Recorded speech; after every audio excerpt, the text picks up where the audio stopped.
আব্দুল্লাহ ভাইয়া, বক্তৃতা দিতে একটু খেয়াল করে দিয়েন, বুঝছেন?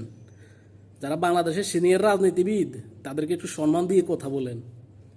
কারণ আপনি বাংলাদেশের এখনো এমন কোনো পলিটিশিয়ান, এমন কোনো ব্যক্তি হয়ে যান নাই যে বাংলাদেশের যারা অতীতে রাজনীতি করেছে সিনিয়র সিটিজেন তাদেরকে নিয়ে এভাবে কথা বলা। আপনার বাংলাদেশ জাতীয়বাদী দল ভারপ্রাপ্ত চেয়ারম্যান জনাব তারেক রহমানকে নিয়ে যেভাবে কথা বলেছেন, ওনাকে যেভাবে তাচ্ছিল্য তিচ্ছিল্য করে কথা বলেছেন, এগুলো ঠিক না ভাইয়া, বুঝছেন? তারেক জিয়া বাংলাদেশের গণমানুষের নেতা, এটা আপনাকে বুঝতে হবে।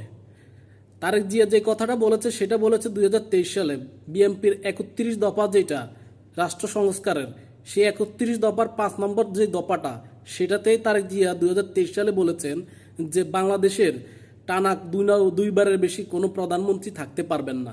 আপনারা তো সেটা বলতেছেন 2023 সালে এসা, অতএব আপনি বলতেছেন যে না, আমাদের কথা বলতেছে তারেক জিয়া, না আপনাদের কথা না। তারেক জি আপনারা বলছেন 2024 সালে এসে, আর তারেক জিয়া সেটা আরো 1 বছর আগে বলে দিয়েছে। অতএব